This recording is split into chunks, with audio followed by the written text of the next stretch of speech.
Right now at 5, Jeeps are returning to Belvedere. Stellantis making some big changes to the assembly plant with the possibility of putting thousands of people back to work. Plus, the Forest City has a new fire chief, the 16-year department veteran selected for the role. And a state-line woman battling cancer for over 2 decades. Her journey to becoming cancer-free. Live from WTVO 17. This is Eyewitness News at 5. Good evening, I'm Mimi Murphy. And I'm Wendell Edwards. We thank you for being here. And breaking news at 5, Stellantis promising thousands of new jobs to the state line.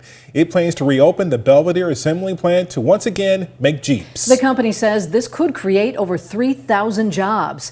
These plans are different than what was expected at the plant. Instead of making an EV truck, Stellantis plans on investing more than $600 million into the plant to expand production of its Jeep line. It will make the Jeep Cherokee and Compass for the U.S. market. The Belvedere plant was making the Cherokee when it idled back in February of 2023, laying off thousands of workers. The new launch is expected in 2027. Tonight, it took a jury just 3 hours today to find a Rockford man guilty of murder. Shiron Henderson now faces life in prison. The murder trial for the 38-year-old started last Monday, and this morning attorneys gave closing arguments and the jury started deliberations just after 11 a.m. The group ended up finding Henderson guilty of 2 counts of murder. Henderson and 3 others were arrested following an after-hours party in Rockford's Mississippi Park in 2022. 2 people died, several others were hurt during the shooting. None of the other suspects have gone to trial yet. Right now, there is no date for Henderson's sentencing hearing. The city of Rockford has a new fire chief. After a 4-month-long selection process, the Police and Fire Commission announced its pick to lead the fire department. The commission has unanimously selected Captain Rebecca Tayo as the next fire chief for the city of Rockford. Rebecca Tayo has been with Rockford Fire for 16 years. She previously served as captain. Chief Tayo was chosen from a group of 4 other finalists. Rockford Mayor Tom McNamara says Tayo stood out to the commission and became the top candidate. Well, the Board of Fire and Police Commissioners, it's definitely their decision. And so for those 3 individuals who I have a tremendous amount of respect for, for them to put their trust and faith in me means the world. And I'm definitely going to put in the work to make sure that, I'm living up to the expectation of this position and the expectation of the community and our personnel. Tayo is the second woman to serve as chief of Rockford Fire, following former chief Michelle Pankow. Pankow resigned to become the state fire marshal earlier this year. Tayo's replacing interim fire chief Brian Carlson. We also have an update on the search for a new police chief in Beloit. The Beloit Police and Fire Commission met last night and selected several candidates for the first round of interviews. Candidates will then complete tests at an assessment center next week.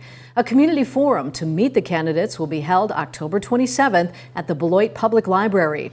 The following day, the candidates will undergo a second round of interviews. Stevenson County officials tonight are searching for a new coroner. The now former coroner, Brian Halverson, resigned, but we don't know why. But before he resigned, he did not designate an acting replacement. Because of this, state statute says the county sheriff must fulfill the duties of the role. And during the search, so Sheriff Steve Stovall in turn has appointed Chief Deputy Coroner Dwayne Coleman to serve as acting coroner. If you're interested in applying for the role, you can contact County Board Chairman Scott Helms. The deadline is October 24th at 4 p.m. Of course, you need credentials. Helms says applicants, too, must be registered as the same political party as the outgoing Republican office holder. And the coroner in Boone County releasing the name of a man found dead in Belvedere last month. On September 15th, 59-year-old Juan Lopez Garcia was pulled from a small pond in Spencer Park. Authorities say the death is not suspicious and no foul play is suspected, but it is still under investigation. The coroner's office is encouraging anyone with information on Lopez Garcia's next of kin to please contact them. The Winnebago County State's Attorney's Office is working to reverse a judge's decision to grant a murder suspect pretrial release. Jay Hanley was scheduled to file a motion for relief on the release of Variana Parsons. Parsons was arrested Tuesday of last week for the murder of 37-year-old Kyle Stevens, but a judge granted her release the following day. Another suspect, Sean Bunton Jr., is also charged with murder for Stevens' death. Police say he is still at large. It is October and breast cancer awareness is top of mind. One Rockford woman who's been fighting cancer for nearly 25 years is now cancer-free and telling her story. Jacqueline Wilkins learned she had lung cancer on September 11, 2001. In 2020, she was diagnosed with breast cancer and kidney cancer last year. Today, Wilkins spoke to us about how she got through 3 cancer diagnoses in one lifetime. That's my life. I'm always in the middle of catastrophe, it seems like, I don't know what to say, but just that we have to keep going, I can't change, even though I don't want to face it, I have to face it. Coming up tonight at 6, we'll hear more from Wilkins about what got her through her cancer battles. Medicare open enrollment is in effect now through December 7th, and experts are warning about the possibility of scams. The Better Business Bureau says if you are eligible for Medicare benefits, be wary of calls, texts, or emails about special offers to enroll. Artificial intelligence can create convincing-looking correspondence from government agencies. The BBB recommends you guard important personal information, including your Social Security number, and always decline offers from strangers to review your medical records. If you need help paying your utility bills, a state program may provide some financial relief. Illinois is encouraging people in need to apply for assistance through the Low-Income Home Energy Assistance Program, or LIHEAP. LIHEAP makes direct payments to natural gas, propane, and electricity utilities. Applications are now open for seniors, customers with disabilities, and those with young children. Now, there are income thresholds that you must meet. You can find out more about those and a link to apply on our website, mystateline.com. The owners of a Rockford bar and grill are preparing to close for good. Bourbon Street Lounge on Perryville, just off Weaver Road, is permanently shutting down. In a Facebook post, owners David and Toby Prochinecki say today is the final day of kitchen operations, but the business's bar will remain open until Sunday, and their mobile bar will be open for events and holiday parties. Bourbon Street Lounge opened in 2023 in the space of the former RBI's Bar and Grill. Yet another day of the government shutdown. And it's hurting workers here in Illinois. Coming up, how grant researchers and air traffic control workers are feeling the impact. Before the cloud cover moved in, our temperatures made it into the low 70s. A continuation from some of that warmth we had over the weekend. Doesn't stick around, though, for tomorrow. Find out why those numbers will be cooler coming up in the forecast a little later. You're watching Eyewitness News, your home team, with Mimi Murphy, Wendell Edwards, Sports Director Scott Leber, and Chief Meteorologist Candace King. We are beginning to feel the effects of the government shutdown here in Illinois. Nearly $8 billion in federal grants are being eliminated by the Trump administration. Some of that money was funding clean energy projects in Illinois. The University of Illinois Prairie Research Institute is losing $30 million. It does research across the state's natural resources. Its director calling the cuts dramatic, quick, and devastating. We were alerted on October 2nd. The letter that we received stated that the termination of the contract happened that day. So there was no lead time whatsoever. So as of October 2nd, the funding is just canceled and stopped. This means we have a workforce that needs to be paid. We have all the other items related to the project that we can no longer work on because the money was just stopped. The group says it's now trying to figure out how to keep their workforce intact so they can continue working on projects in the future.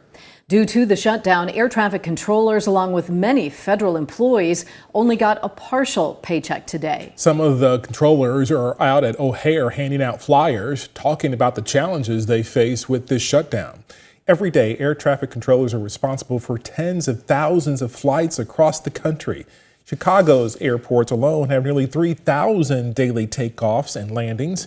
Air traffic controllers say they're woefully understaffed at over 10,000 right now. Full strength would be closer to 14,000. Get these folks paid. Could you imagine doing such a stressful job and wondering if you're going to be able to make your next mortgage payment while you're doing that job, or wondering what the next trip to the grocery store is going to look like for those folks that are missing a paycheck with the promise to get paid later? It's just not acceptable. The Air Traffic Controllers Association says if the shutdown does not end, the next paycheck they would expect on October 28th will not be there. We still have some rain chances in the state line as we look ahead. When we come back, Candace lets us know what to expect over the next several days with a full forecast coming up.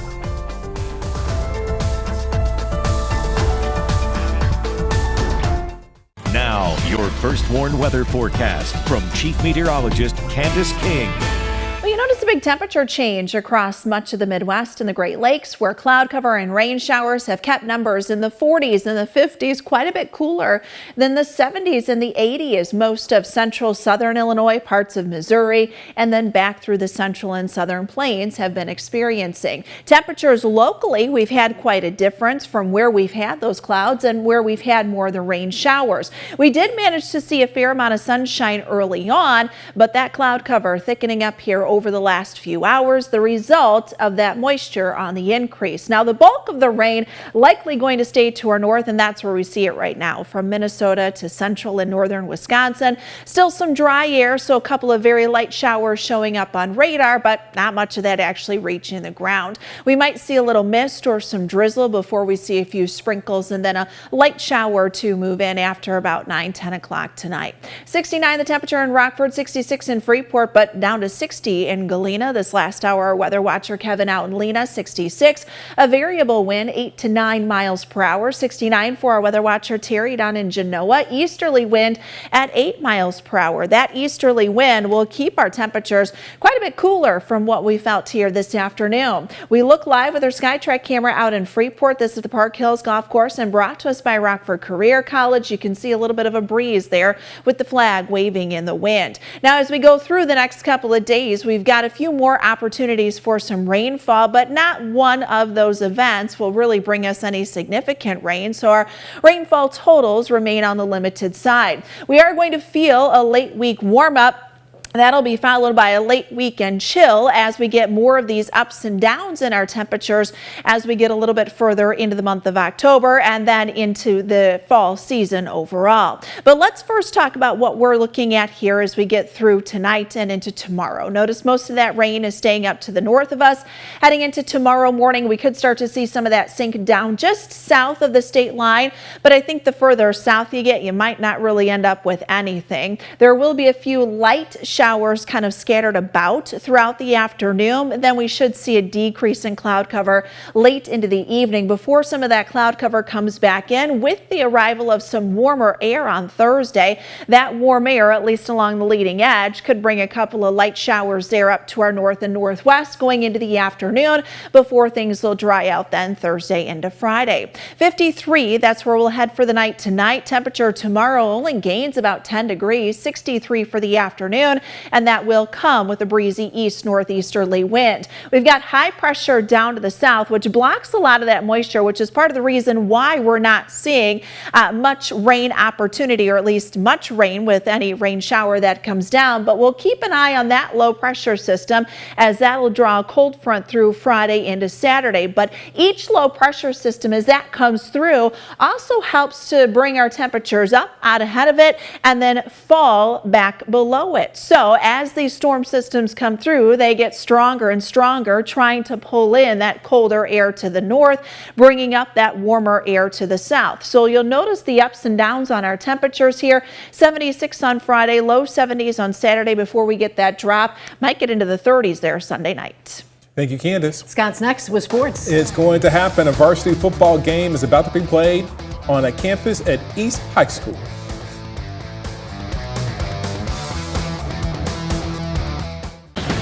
Now sports with sports director Scott Lever. For decades, Rockford East fans have been driving over to Guilford Swanson Stadium for home football games. East and Guilford have shared Swanson as their home field. That changes this weekend. East will be playing a home football game this Saturday on its new practice field. The field was just installed this summer. It's directly behind the school's field house.